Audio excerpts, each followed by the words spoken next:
Good morning, BlackBerry fans. Today I want to take you through a rundown of the latest leaked BlackBerry 10 OS. Finally got around to loading it up on my Z here. Let's see. I'm still like half awake, but as you can see, down below, 10.2.1047. I guess settings is a good place to start. Now natively cascades. You have the peak ability within the application. You'll see App Manager got a new icon. You can hop in there, check your device monitor, see what apps are using what of your CPU, or you can sort by memory, see what apps are eating up your RAM. It's a pretty neat feature.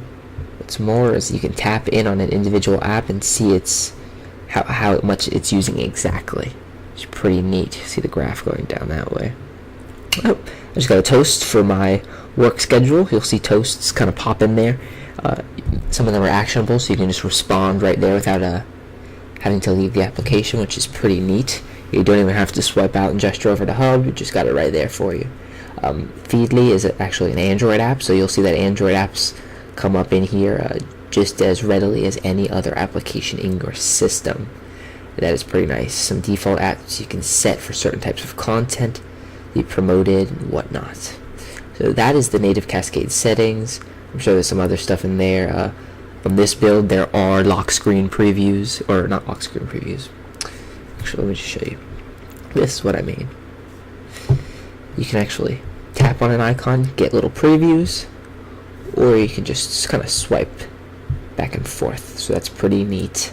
This works for BBMs, emails, all kinds of stuff. Just wake the device up.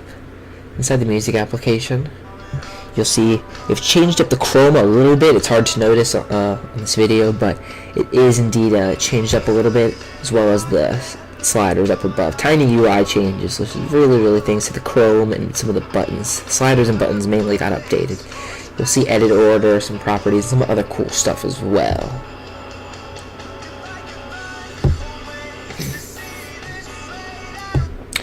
Within the browser, you got some pretty neat stuff. This is reader mode. There's now an invert colors option, so you can actually invert the colors. This is what it used to look like. Ooh. Make it bigger. And now you can make it dark, which is really handy for those dark theme users out there. And I personally like reading this way a little bit better. Easier on the eyes, especially if it's late at night and you're reading. What's more is you used to be able to just gesture up on the back arrow in earlier builds. Now you can just do a long press and it will pull up your history and some of your recent tabs. It's pretty neat. I actually found that it was more functional on older versions because you could create a new tab from right here. Now you have to slide over still and click new tab and whatnot. So that's a little different. Supposedly there's a full screen mode. I haven't even explored enough to find out where that is, but supposedly you can do full screen browsing. Not that this little bar was so obtrusive, but I digress. This is the Android runtime running Jelly Bean. I'm working with Feedly right now. It is mondo fast. You can see I'm just sliding through tons of pages here. There's more you can slide over from the right. Just really fast, responsive. Yeah, you have this little back button bar there. Supposedly in the official 10.2 builds, that will disappear when it's not needed and appear when it is. So hopefully that is going to be tailored for us users. Otherwise, it's a really responsive runtime. I find it launches apps a hell of a lot faster, among other things. Just a lot more stability as well. So that is Feedly running in 10.2. New weather application, new active frame. It looks way better on the Q10, the active frame. But I digress. Really nice native feature set right here. See, it pulls in maps, radar views. You got the 10-day forecast, hourly, and current. Overall, just a very nice Cascades weather application. Let's see if there's any drop-down settings actually. Locations that you can set multiple locations and units of measurement. So all that is really welcomed. Let's see now. Pictures, not many additions. You'll see that this slider, I've already talked about it, but they've changed it up a little bit, kind of differentiate it from what's already out there on Android. But as you slide now, it's going to gray out everything you're looking at and just show you the preview on the slider itself, which is, I don't know if I like that or not, but it's different, it's new, showing it off for you guys here. Let me get out of the pictures application. And semi-lastly, we have changes in the camera. You'll see this is a 1-to-1 ratio square photography. It's pretty neat and glad they have this. It'd be great now if we just had native Instagram to utilize it with. So yeah, you can tap over here, you can change the ratio, and I believe if you tap down from the bottom, hit settings, you'll see you can save to media card, save original geotag, I think that's new, and as well as display grid lines. So yeah, there's that. I've already kind of showed this off before. I'm going to show it off again for those of you who haven't kept up with my vlogs. You can peek and check an image without ever leaving the camera application, which is really handy. We have also added in this Chrome so that if you hate the picture, you can automatically edit. If you really love the picture, you can automatically share it. And then you just digress the gesture back. Really slick and handy little UI bit there. What's more is something called Priority Hub. Priority Hub's pretty straightforward. It just kind of prioritizes some of your contacts. I haven't really messed around with it much. You'll see that it's going to be here under Hub, which I don't know how I feel about that. It's kind of odd. Unless you really use your device a lot, you're not going to get much use out of it. But here's what it says. It helps you find messages that are important to you.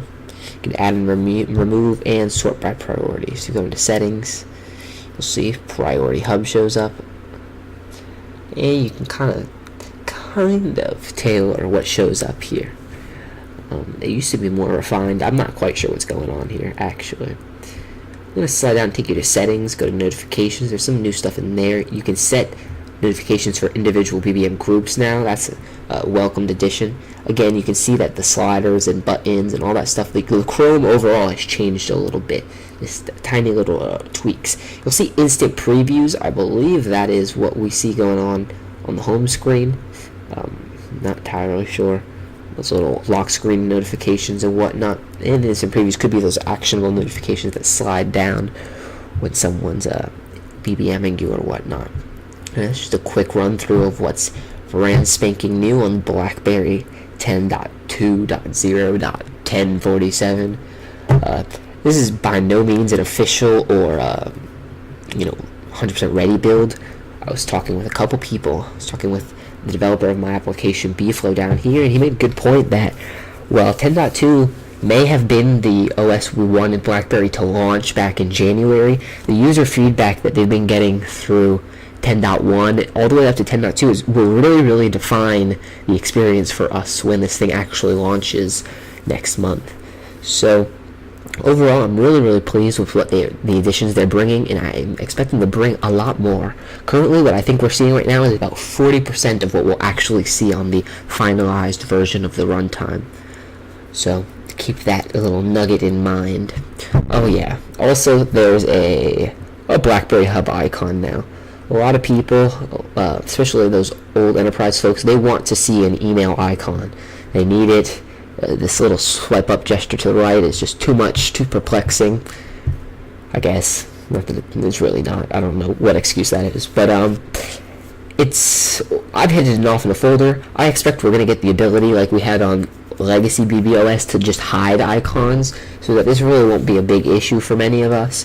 But for now, it is a little bit obtrusive, filling up folders with just bloat we can't delete. You'll see that if I long press here, I can't delete some of these, like text message and Hub, both of which are located within BlackBerry Hub, so it just seems kind of pointless that we need it there. Regardless, this is BlackBerry 10.2.